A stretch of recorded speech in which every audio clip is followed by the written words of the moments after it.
저는 뭐 텔레비전을 잘 보지는 않습니다만은 요즘 텔레비전 가운데 인기가 있는 것들은 보면 건강에 대한 텔레비전들이 많이 있는 것 같아요.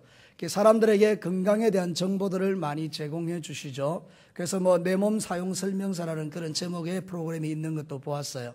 근데 여러분, 하나님께서 우리 몸을 지으실 때는 대단히 신비롭게 지어서 우리가 큰 병이 오기 전에 반드시 어떤 예조, 징조가 우리 몸에 나타난다는 거죠. 그래서 우리가 중풍병이나 아니면 뇌졸중으로 쓰러지기 전에 뭐 눈꺼풀에 이상이 온다든지 심장이 뭐 어떻게 된다든지 그런 예후들이 우리에게 나타나죠. 그래서 우리가 그것을 깨닫고 빨리 병원에 가서 조치를 취하면 큰 병으로부터 우리가 노임을 얻지만 그런 것들을 가볍게 무시해버리면 나중에 큰 병이 와서 어려움을 당하는 그런 일들이 있다는 것을 우리가 압니다. 여러분, 육신적으로 하나님께서 그렇게 지으셔서 우리로 하여금 대비하게 하셨다면 영적으로는 어떨까요? 우리는 다 하나님의 형상으로 지음을 받고 하나님께서 우리에게 당신의 영을 불어넣으셔서 우리를 하나님의 형상으로 만드셨는데 우리의 영적인 영역에도 분명히 하나님께서 그런 것이 있지 않겠어요? 그래서 우리가 영적으로 병들고 문제가 생기고 영적으로 하나님이 기뻐하지 않는 삶을 살아갈 때는 하나님께서 크고 작은 것들을 통해서 우리에게 말씀하지 않겠습니까? 어느 날은 하나님 앞에 말씀 들었는데 다른 날에는 모르겠고 그날만큼 하나님께서 나에게 너 그렇게 살면 안 된다라고 말해주는데 그냥 그게 저에게 천둥같이 벼락같이 들려지면 이게 하나님의 말씀이구나 생각하고 그 삶에서 돌아설 때 우리는 하나님의 축복 안에 사는, 하나님의 평강 안에 사는 사람이 될 수 있지만 그런 경고를 무시하고 계속 그 길을 달려가게 되면 하나님의 큰 책망 앞에 마주서게 되는 일들을 우리가 경험할 때가 있지 않습니까? 그러므로 사랑하는 성도 여러분, 오늘도 저와 여러분이 이 말씀을 들으면서 여러분이 더 이상 하나님이 원치 않는 길을 끊어내고 하나님이 가장 기뻐하고 하나님이 좋아하시고 하나님이 복 주시는 길을 묵묵히 걸어가시게 되기를 주의 이름으로 축복합니다. 사랑하는 성도 여러분, 요즘 보면 불안해요. 나라도 불안하고 교회도 불안하고 모든 영역에 우리의 다음 세대도 불안해요. 왜냐하면 하나님이 보시기에 위태로운 일들이 너무 많기 때문에 그렇습니다. 여러분, 우리가 신문지상이나 매스컴을 통해서 들려주는 이야기 중에 여러분, 예수님을 믿는 사람들이 일으키는 그런 범죄들을 볼 때마다 어찌 이럴 수가, 어떻게 이렇지, 이런 마음이 드는 것은 하나님께서 우리에게 경고하시는 하나의 사인이 아니겠습니까? 한국 교회를 향하여, 저를 향하여, 여러분 자신을 향하여 우리는 그런 일들을 볼 때마다 손가락질하면서 저 어떻게 저럴 수 있지라고 말하기 전에 하나님, 저 모습이 내 모습이고 저 모습이 나의 삶입니다. 하나님, 내가 잘못된 거네요. 하나님, 회개합니다. 우리를 거룩하게 하옵소서. 그렇게 주님 앞에 무릎 꿇고 기도할 수 있다면 그는 하나님의 사람인 것입니다. 사랑하는 성도 여러분, 오늘 읽어드린 이 성경 본문의 말씀은 하나님께서 우리에게 거룩을 명하고 있는 너무나 귀한 말씀입니다. 베드로가 우리에게 이렇게 말합니다. 내가 거룩하니 너희도 거룩할지어다. 여기서 나는 베드로가 아닙니다. 하나님이십니다. 하나님이 우리에게 말씀하십니다. 나는 거룩한 하나님이니 나를 믿는 나의 자녀된 너희들도 거룩하기를 원한다. 이렇게 말씀하는 것입니다. 사랑하는 성도 여러분, 지금 마지막 시대에 우리는 죄악의 홍수 같은 세상에 떠내려가고 있지만 여러분, 그 물결에 여러분의 몸을 맡기지 마시고 여러분 안에 성령으로 충만하여 시대를 분별하고 이 거꾸로 올라가는 거룩이 저에게, 여러분에게, 우리 진교교회에 오늘 여러분 모두에게 회복되기를 주님의 이름으로 축복합니다. 적어도 그것이 죄라고 인정하고 그렇게는 살지 않겠다라고 결단하는 결단이 우리에게 있다면 하나님은 이 마지막 시대에 저와 여러분들을 주목하시고 당신의 거룩한 능력을 우리에게 부으실 줄로 믿습니다. 자, 오늘 이 성경 본문을 통해서 하나님은 우리에게 거룩을 명하시는데 첫 번째로 거룩이라는 것은 세상과 구별됩니다. 그런 뜻입니다. 저를 따라서 한번 합시다. 거룩은 세상과 구별됩니다. 옛날에 저는 어릴 날에 거룩이라는 것을 이렇게 생각했습니다. 외형적인 것이라고 생각했어요. 왜냐하면 그 당시에 우리 장로님들이나 교회에서 기도하시는 분들의 거의 기도가 대동소이했는데 거룩, 거룩, 거룩하신 하나님 이렇게 하면 우리가 다 아멘 이러면서 은혜 받고 그랬던 날이 있잖아요. 그러니까 우리는 그 목소리 자체가 거룩한 줄 알았어요. 어떤 사람들은 이렇게 성경책을 여기다 이렇게 탁 대고 걸어갈 때에 탁 천천히 걸어가면서 사람을 만나면 자매님 반갑습니다. 하하하. 이렇게 이게 거룩인 줄 알았단 말이죠. 근데 하나님은 그렇게 그것을 거룩이라고 말하지 않는다는 거죠. 거룩은 우리의 목소리에, 거룩은 우리의 옆구리에 성경책을 끼는 것을 주님이 거룩이라고 말하는 게 아니고, 거룩이라는 단어는 헬라어로는 하기오스라고 히브리어는 카도시라고 그러는데 그것은 세상과 구별된다 그런 뜻이에요. 여러분, 제가 새벽기도회 때도 말씀드린 적이 있습니다마는 바둑을 좋아하시는 분들 다 이해할 거예요. 까만 돌과 흰 돌이 있는데, 여러분 까만 돌이 있는데 흰 돌 하나 던져놓으면 누가 봐도 그건 흰 돌이에요. 여러분 마찬가지예요. 우리가 세상의 삶을 살아갈 때 수없이 많은 사람과 더불어 삶을 살아가는데 뭔가가 구별되고 다른 거예요. 저 사람은 좀 다르네? 그게 바로 거룩이라 그 말입니다. 사랑하는 성도 여러분, 우리가 세상을 살아갈 때 이런 거룩이 회복되면 세상은 교회를 향하여, 세상은 저희들을 향하여 너희가 믿는 하나님이 진짜라고 말해주는 그 놀라운 은혜가 나타나게 될 줄로 믿습니다. 부모의 기쁨이 무엇입니까? 자녀가 세상에서 정말 멋지게 살아가는데 사람들이 말하는 것입니다. 너희 아버지 어머니가 누구냐? 너 참 잘 키웠다. 그때 그 소리를 듣는 아버지와 어머니의 마음이 어떨 것 같습니까? 너무 행복하지 않을까요? 우리 하나님은 어떨까요? 저와 여러분이 세상의 삶을 살아가는데 사람들이 말하는 거예요. 나는 잘 모르겠는데 세상에서 기독교를 욕하고 그러는데 우리 진교교에 다니는 너희들을 보니까 뭔가 다르다. 너희들의 하나님이 진짜다. 이런 소리를 하게 될 때 하늘의 하나님이 들으시고 얼마나 좋으시겠느냐 그런 뜻입니다. 사랑하는 성도 여러분, 교회의 능력은, 신앙의 능력은 내가 세상 가운데 살아가는 삶의 거룩에서 나타나는 줄로 믿으시기를 바랍니다. 우리는 거룩해야 된다 그 말입니다. 예전에 우리 초대교회 시절, 한국 초대교회 시절에 양반과 쌍놈들이 엄연하게 있던 시대에 선교사들이 와서 복음을 전하는데 종들이 많이 예수를 믿었다고 합니다. 근데 한 가정에 주인의 그 말을 이렇게 태워서 끌고 가는 종이 있었는데 예수를 믿은 거예요. 근데 이 양반이 어느 날 가면서 종에게 물었어요. 자기는 말을 타고 밑에는 종이 있는데, 야, 내가 들어보니까 서양 귀신 그거 믿는 사람들 말이야, 양반도 종도 똑같다고 그러면서 막 그러는데 너 그것 때문에 예수 믿는 거야? 이렇게 물어봤더니 이 종이 그랬다는 거예요. 주인님, 제가 예수를 믿는 것은 주인님에게 대들기 위함이 아니라 지금도 제가 이 주인님의 이 말을 몰고 가는데 내가 예수를 믿음으로써 주인님을 더 잘 섬겨서 주인님이 어떻게 하면 더 편안하게 말을 타고 가실까? 그거를 위해서 제가 예수를 믿습니다. 대단히 지혜로운 종이죠. 내가 예수를 믿는 것은 당신이나 내나 똑같다. 양반 쌍놈이 어디 있느냐. 그거를 위해서 믿는 것이 아니고 내가 당신의 말을 움직이고 있지만 더 편안하게 옮겨드리려고 예수를 믿는다 할 때 이 양반이 감동이 된 거예요. 도대체 네가 믿는 예수가 뭐냐? 나도 한번 가보자. 그래서 선교사님을 만나서 복음을 듣고 예수를 믿게 됐다는 그런 초대교회사의 이야기가 있어요. 사랑하는 성도, 이게 거룩이죠. 우리의 신앙의 삶 속에서 내가 예수 믿고 난 다음에 내 삶이 그렇게 바뀌어지는 거예요. 하나님 앞에서 너무나 멋지게 변화되는 거죠. 로마서 12장 2절에 너희는 이 세대를 본받지 말고 오직 마음을 새롭게 함으로 변화를 받아 하나님의 선하시고 기뻐하시고 온전하신 뜻이 무엇인지를 분별하도록 하라. 사랑하는 성도 여러분, 우리가 마음으로 변화받는 그게 바로 거룩이에요. 14절에 뭐라고 말하는지 한번 주목해 보시기를 바랍니다.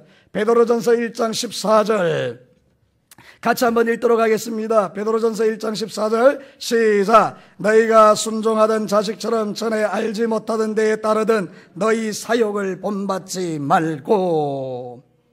여러분, 우리가 예수 그리스도를 믿는다는 게 뭡니까? 이전에 행하던 그 악한 사욕을 쫓는 마음을 이제는 따르지 않는 것을 말하는 것입니다. 사랑하는 성도 여러분, 본받는다 이렇게 말하는데 이 본받는다는 뜻이 무슨 뜻인가 하면 똑같이 행동한다 그런 뜻이에요. 그러니까 이 베드로가 지금 말하는 이야기가 뭔가 하면 너 예수 믿고 난 다음에는 항상 조심해야 돼. 뭐를? 네가 이전에 행하던 그 일과 똑같이 행하는 삶이 될까 봐 조심하라고 이렇게 말하는 거예요. 거룩이 뭡니까? 이전에 예수 믿기 전에 행하던 그 삶으로 돌아가지 않는 게 거룩이라 그거든. 여러분, 이전에 행하던 사욕을 쫓던 마음으로 다시 돌아가는 일들이 없게 되기를 주님의 이름으로 축복합니다. 거룩은 반드시 우리의 행실과 연결되어 있어요. 우리의 죄와 연결되어 있어요. 죄를 지으면 거룩은 깨어지는 것입니다.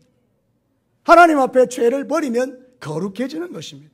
우리는 하나님 앞에 그 마음을 가지고 살아야 돼요. 그래서 죄의 유혹과는 피 흘리기까지 싸우셔야 돼요.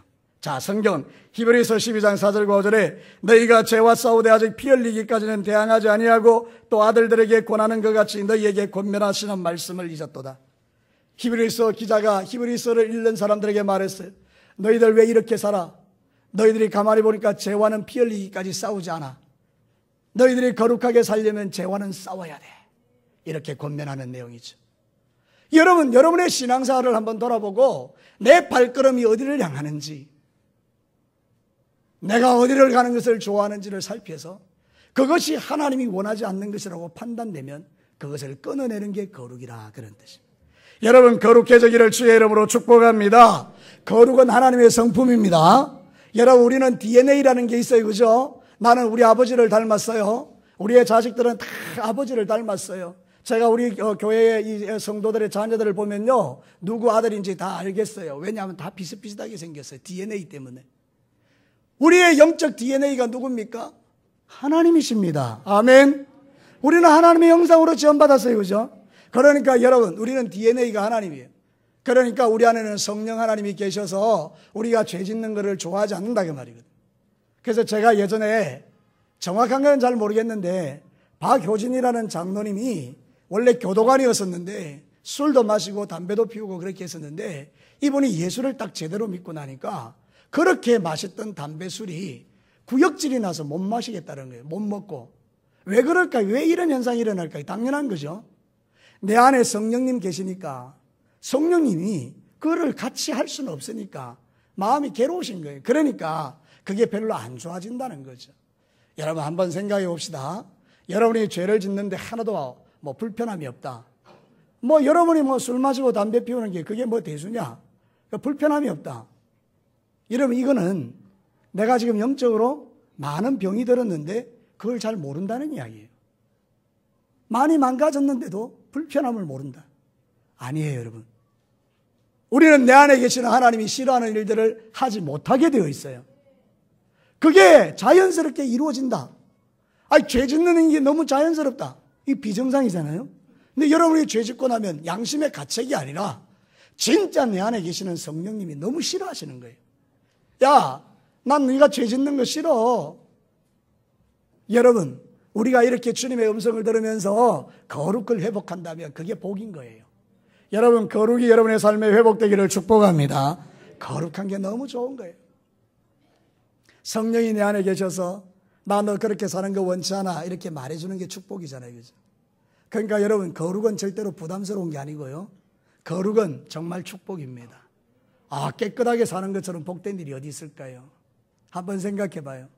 여러분들이, 제가 필리핀에 가보니까 돼지를 키우는데 돼지 마구에 너무 더러우기, 막 그냥 배설물이 가득하고 돼지들이 거기에 몸을 들어놓고 막 뒹굴고, 거기 여러분이 산다고 생각해 봐요. 살겠습니까? 아마 여러분 하루도 거기 못 살 거예요. 그죠? 들어가는 순간에 벌써 냄새가 나서. 근데 여러분들이 40평짜리 아파트에 깨끗하게 청소해놓고 너무 쾌적한 환경이에요. 여러분, 거기 살아요. 여러분, 거기는 살고 싶겠어요? 당연하죠. 여러분, 우리의 심령에 하나님이 계시는 우리의 전이 돼지마구 같이 되어 있고 아파트같이 깨끗하게 되어 있다면 주님이 거기서 거하시고 사시는데, 성령님이 사시는데, 여러분, 우리의 심령을 그렇게 해놓고는 살 수 없는 거 아니겠어요? 상식적으로. 그러니 여러분, 여러분의 심령이 오늘 다시 한번 마음을 새롭게 하고 거룩한 심령들이 되시기를 주님의 이름으로 축복합니다. 자, 그럼 두 번째로, 정말 거룩하게 살고 싶어요. 그런데 잘 안 되잖아요. 그래서 거룩을 유지하는 길은 다시 오시는 예수님을 묵상하는 것이라는 거예요. 저를 따라서 한번 합시다. 좀 길기는 하지만 거룩을 유지하는 길은 다시 오실 예수님을 묵상하며 사는 것이다. 여러분 성경 본문을 13절로 돌아가서 한번 보시기 바랍니다. 너무나 기가 막힌 하나님의 말씀입니다. 13절 같이 한 목소리로 읽겠습니다. 시작. 그러므로 너희 마음의 허리를 동이고 근신하여 예수 그리스도께서 나타나실 때에 너희에게 가져다 주실 은혜를 온전히 바랄지어다. 예수님 다시 오십니까 안 옵니까? 다시 오시죠. 그러니까 그날이 예수님 오시는 날까지 자기의 마음의 허리를 딱 동이고 주님이 오신 날을 기다리며 그 은혜를 사모하고 살아라 이렇게 말하는 거잖아요.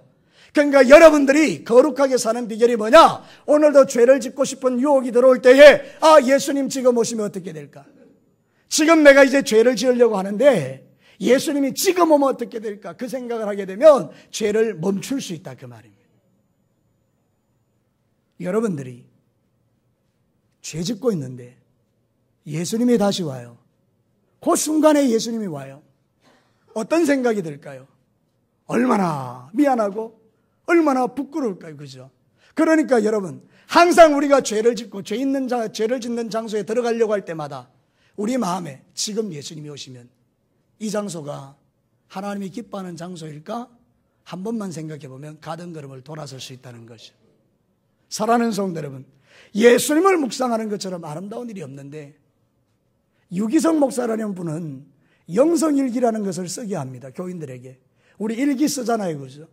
그 영성일기를 쓰는데 내용이 뭔가 하면 하루를 자기 전에 한번 생각해 보는 거예요. 오늘 내가 예수님을 얼마나 생각하고 살았는가. 가만히 생각해 보니까 24시간 주님을 생각하지 못하고 살은 거예요. 하고 싶은 말 다 하고 욕하고 그래 살은 거예요. 영성일기를 쓰면서 회개하는 거죠. 하나님 오늘 하루도 내가 주님이 하지 말라는 거 하고 살았는데 용서해 주십시오. 딱 그렇게 일기를 쓰기 시작하니까 사람이 달라지더라는 거예요. 여러분 그렇겠죠? 여러분의 삶 가운데도 우리가 매일의 삶에 일기를 쓰는데 학교 숙제 내듯이 내는 것이 아니라 정말 하나님 앞에 내 믿음을 돌아보는 거예요. 말과 행실과 삶을 돌아보니 잘못된 게 많아요. 회개하고 마음을 또 새롭게 하는 거죠. 그러니까 사람이 삶이 달라지기 시작하는 거예요. 여러분 예수 믿는 게 뭘까요? 그분을 늘 생각하고 사는 거 아닐까요? 여러분의 머릿속에 들어있는 생각의 중심이 뭡니까? 우리 주님이 되기를 축복합니다. 예수님을 생각하시라는 거예요. 예수님이라면 어떻게 하셨을까? 마음에 분노가 치밀어 오르는데 순간 생각하는 거예요. 예수님, 지금 이 상황에서 예수님이라면 어떻게 하셨을까요? 주님이 말씀하시죠. 나는 십자가에 못 박히겠다. 그렇습니까 주님? 그러면 제가 나를 죽이겠습니다. 그리고 또 죽이는 거죠. 사랑하는 성도 여러분, 누가복음 12장 35절과 36절에 허리에 띠를 띠고 등불을 켜고 서 있으라. 너희는 마치 그 주인이 혼인집에 돌아와 문을 두드리면 곧 열어주려고 기다리는 사람과 같이 되라. 여러분 이 말씀 아시죠? 예수님이 멀리 여행을 떠났는데요. 종이 다시 돌아오는 그 예수님을 기다리기 위해서 잠도 안 자고 딱 물을 떠놓고 허리에 딱 띠를 동이고 주인이 똑똑 두드리면 문 열어주기 기다리는 거예요. 이게 바로 예수 믿는 사람이라는 거죠. 오늘도 여러분 지금 예배드리는 이 순간에 우리 예수님 오시면 얼마나 좋겠어요. 그죠? 그런 믿음이 있는 성도들은 삶을 함부로 살지 않으니까 거룩한 삶을 살아낼 수 있다는 거예요. 순간순간 우리의 달아나는 마음을 탁 붙드는 거예요. 여러분 17절을 한번 볼까요? 17절 말씀 우리 같이 한번 읽어보겠습니다. 시작. 외모로 보시지 않고 각 사람의 행위대로 심판하시는 일을 너희가 아버지라 부른즉 너희가 나그네로 있을 때 두려움으로 지내라. 여러분 성경은 다 진리예요. 베드로가 말합니다. 너희들이 이 세상 나그네로 사는 인생에서 항상 조심해. 항상 예수님 오시는 날을 준비하고 두려움으로 지내. 이렇게 말해요. 여기서 이 두려움이라는 것은요, 벌벌 떨어라 그런 말이 아니에요. 원문에 보면 포도스라 그래서 이 포도스라는 말이 무슨 뜻인가 하면 다시 옛날로 돌아갈까봐 두려워하는 두려움. 그걸 말해요. 여러분 예수 믿었잖아요. 너무 좋잖아요. 예수 믿고 천국 가는 거 너무 좋잖아요. 하나님 자녀된 거 최고잖아요. 아무도 아멘 안 하시는 거 보니까 여러분 정말 예수 믿는 거 너무 힘드십니까? 여러분 우리 예수 믿는 거 좋잖아요. 그러면 여러분 이게 옛날로 돌아가면 안 되잖아요. 그러니까 그걸 두려워하라는 거예요. 나그네로 살면서 자꾸 옛날로 돌아가는 마음을 붙들어 당겨서 나는 옛날처럼 안 살 거야. 옛날처럼 안 살 거야. 여러분 교도소에 가면 별이라는 게 있지 않습니까? 뭐 별 4개, 별 10개, 별 17개. 여러분, 이 감옥에 한번 들어갔다 나올 때마다 별이 늘어나는 거예요. 별이 많으면 교도소에서는 대우를 받는 거 아닙니까? 왜 이 사람들은 한 번 들어갔다 다시는 들어가지 말아야 될 거기를 또다시 들어갈까요? 그들은 그 패턴을 반복하기 때문인 것이죠. 만약에 이 사람의 마음속에 예수님이 들어가면 어떻게 될까요? 별을 끊어내고 아마 제 생각에는 다시 돌아가지 않을 것 같아요. 예수 제대로 믿으면 그가 다시 예전과 같은 마음이 생길 때마다 그는 돌아가지 않으려고 두려워하는 마음으로 자신을 지키지 않겠습니까? 마찬가지로 오늘도 저와 여러분이 신앙의 삶을 살아갈 때에 거룩한 삶을 사는 것은 예수님을 다 묵상하면서 옛날로 안 돌아가려고 나그네로 지내는 때에 두려움으로 지내는 그게 진짜 예수 믿는 거라는. 근데 우리 성도들을 가만히 보면 일주일 동안 너무 쉽게 내가 가지고 있는 거룩을 잃어버리는 경우들이 있을 수 있어요. 저도 종종 영적으로 긴장하지 않으면요 폭발이 돼요. 이게 하나님의 말씀대로 거룩하게 잘 안 살아져요. 그래서 하나님 앞에 회개하고 주여 내가 잘못했습니다. 내가 또 예전처럼 그랬네요. 하나님 용서해 주십시오. 그리고 하나님 앞에 마음을 새롭게 할 때가 있어요. 여러분, 예수님을 묵상하시기를 축복합니다. 베드로후서 2장 21절에 보면요 이런 말씀이 있어요. 우리 경고로 들었으면 좋겠는데요. 만일 그들이 우리 주 대신 구주 예수 그리스도를 알므로 세상의 더러움을 피한 후에 다시 그 중에 얽매이고 지면 그 나중 형편이 처음보다 더 심하리니 의의 도를 받은 안 후에 받은 거룩한 명령을 저버리는 것보다 알지 못하는 것이 도리어 그들에게 나으니라. 여러분, 이 말씀이 무슨 말인지 아십니까? 교회에 와서 은혜 받았어요. 그런데 다시 세상으로 갔다 그 말입니다. 그러니까 이 사람은 다시는 교회로 돌아오지 않으면서 교회 다녀봐야 뵐 수 없네 이래버린다는 거예요. 그러니까 하나님이 하시는 이야기가 그렇게 하는 사람은 차라리 예수 안 믿는 게 더 낫지 않느냐 이런 이야기를 하는 건데, 여러분 은혜를 받았으면 더 좋아져야 되는 거예요. 옛날로 돌아가 버리면 안 된다는 거예요. 그래서 우리가 마음이 완악해져서 안 믿을 때가 더 좋네 이러면 이게 곤란하다 그 말이에요. 사랑하는 성도 여러분, 여러분은 날마다 더 좋아지시게 되기를 축복합니다. 예수를 믿고 나면 더 좋아지는 거예요. 자꾸 좋아지는 거예요. 그게 바로 주님을 묵상하고 주님과 교제하는 사람의 축복이에요. 여러분, 여러분이 사랑에 빠지면 사랑하는 사람하고 같이 있는 게 얼마나 좋습니까? 늘 같이 있고 싶고. 그래서 결혼한 거 아닙니까? 오늘 여기에 결혼한 지 60년이나 같이 사신 분들이 여기 앉아 있어요. 얼마나 아름다운 분들입니까? 사랑하는 사람과 평생을 같이 하는 것. 근데 여러분, 우리의 사랑의 대상이 누구입니까? 예수님입니다. 저와 여러분을 위하여 십자가에 죽으시고 부활하셔서 우리의 구주가 되시는 예수님, 그분이 내 사랑의 대상이라고요. 그러니까 여러분, 정말 이런 이야기가 귀에 안 들어와요. 예수님이 누구야? 뭐 예수님을 사랑해, 그냥 교회 다니면 되지. 이게 귀에 안 들어오면 이게 심각한 거예요. 그런데 여러분, 예수님을 사랑하십시오라고 했는데 여러분이 그 말씀을 들으면서 진짜 그래야 되는데, 정말 예수님과 사랑에 빠져야 되는데 그런 마음이 드시면 여러분 진짜 예수님의 사람으로 살아가고 있는 거예요. 세상 사랑하지 말고 예수님 사랑하시기를 축복합니다. 정말 예수님이 좋아지게 되기를 축복합니다.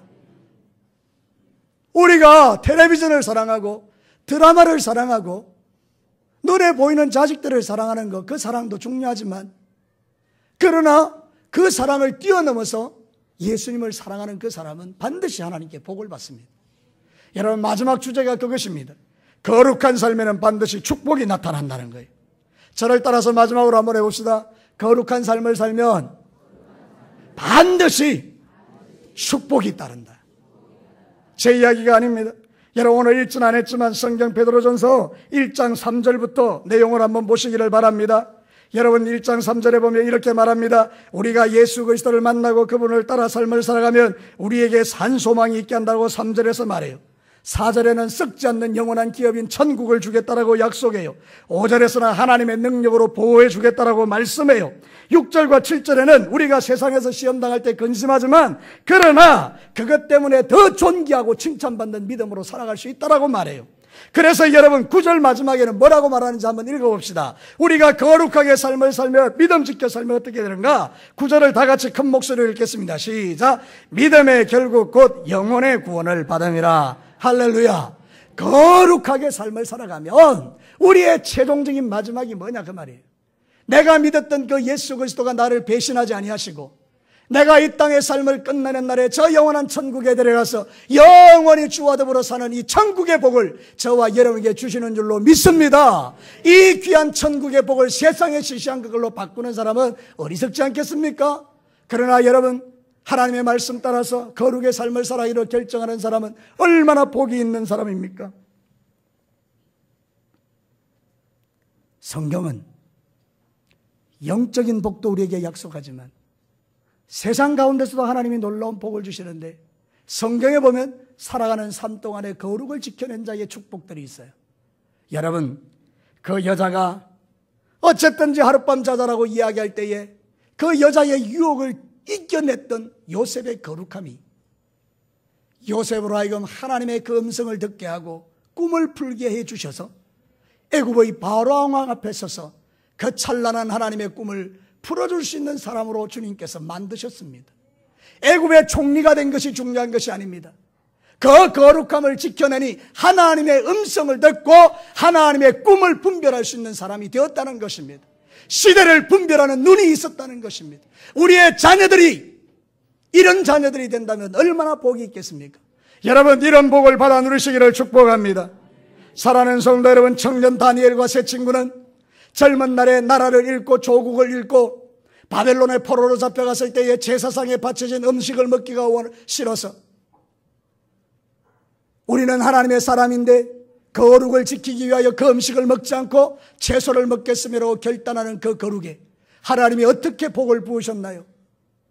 사랑하는 성도 여러분, 아시지 않습니까? 그러기에 지혜를 더하여 주시고 그 바벨론 땅에서 존귀한 자녀로 살게 하셨지 않습니까? 여러분, 모르드게가 그 궁정에서 문지기로 있었을 때에 수많은 사람들이 하만이라는 사람이 지나가면 다 그 사람에게 영광을 돌리고 사람을 높이는데 사람을 높일 수가 없어서 모르드게는 하나님을 세웠더니 이 하만이라는 사람이 다 유대인들 죽여버리라 그럴 때에 오직 하나님께 기도하고 매달렸더니 하나님 도와주셨어. 나중에 보면 모르드게의 명성이 온 땅에 퍼지게 되는 그런 역사가 있지 않습니까? 제일 하이라이트는 예수님입니다. 예수님이 땅에 오셔서 거룩한 삶을 살아내시고 십자가에 피 흘려 죽으셨지만 3일 만에 다시 살아내셔서 영광의 보좌 우편에 앉으시고 심판주가 되셔서 얼마 안 있으면 우리를 데리러 이 땅에 오실 줄로 믿습니다. 그러니 여러분, 거룩은 영적으로나 육적으로나 복이 약속되어 있는 거예요. 한번 거룩하게 살아보십시오. 제발 거룩하게 살아지기를 축복합니다. 우리 진교교의 성도들이 정말로 하나님 앞에, 특별히 남성들이 하나님 앞에 거룩하게 한번 살아보면 진교 땅이 뒤집어질 거예요. 제가 왜 저래 됐냐? 왜 제가 우리와 같이 죄 짓지 않냐? 지 안에 예수님이 계신다. 사랑하는 성도 여러분, 얼마나 매력적인 역사입니까? 우리는 신앙의 삶을 살아갈 때, 이런 목표로 삶을 살아갈 때 하나님이 금그릇 같은 인생이라고 말씀하는 거예요. 디모데후서 2장 20절과 21절에 큰 집에는 금그릇과 은그릇뿐 아니라 나무그릇과 질그릇도 있어 귀히 쓰는 것도 있고 천하게 쓰는 것도 있나니 누구든지 이런 것에서 자기를 깨끗하게 하면, 거룩하면 귀히 쓰는 그릇이 되어 거룩하고 주인의 쓰심에 합당하며 모든 선한 일에 준비됨이 되리라. 금그릇, 은그릇, 질그릇 다 있어도 하나님이 쓰시는 그릇은 깨끗한 그릇이라고 말합니다. 우리 거룩한 삶을 살면 하나님이 여러분을 쓰실 것입니다. 우리 진교교의 성도 여러분, 소리가 들려져요. 아이고, 세상이 악하고 교회가 무너지고 목사들이 막 죄를 짓고 장로들이 그럴 수 있나? 막 이런 소리들이 원근각지에 들려져요. 기독교가 막 개독교라 그래요. 그래도 여러분 꿈쩍하지 마시고, 여러분 한 사람 한 사람이 거룩한 삶을 살아내기 시작하면 세상은 바뀌는 겁니다. 우리가 거창하게 세상을 바꿀 필요는 없어요. 여러분 이 말씀 듣고 오늘부터 여러분 한 사람이 거룩하게 살기 시작하면 세상은 하나님 나라가 되는 것입니다. 그러니까 여러분 부탁합니다. 주님의 이름으로 부탁합니다. 여러분의 삶에 하나님을 향한 거룩이 회복되기를 주의 이름으로 축복합니다. 말씀을 마치겠습니다. 거룩은 세상과 구별되는 거예요. 거룩하게 살기 위해서는 예수님을 묵상하셔야 돼요. 예수님을 묵상하고 거룩하게 살면 반드시 하나님이 영적으로도 영원한 천국을 보장하지만 육신적으로도 거룩한 삶을 살았던 자들을 하나님이 귀하게 쓰셨어요. 오늘도 저와 여러분들이 거룩에 실패하지 않는 그런 아름다운 신앙인들이 되시기를 주님의 이름으로 축복합니다. 같이 한번 기도하겠습니다.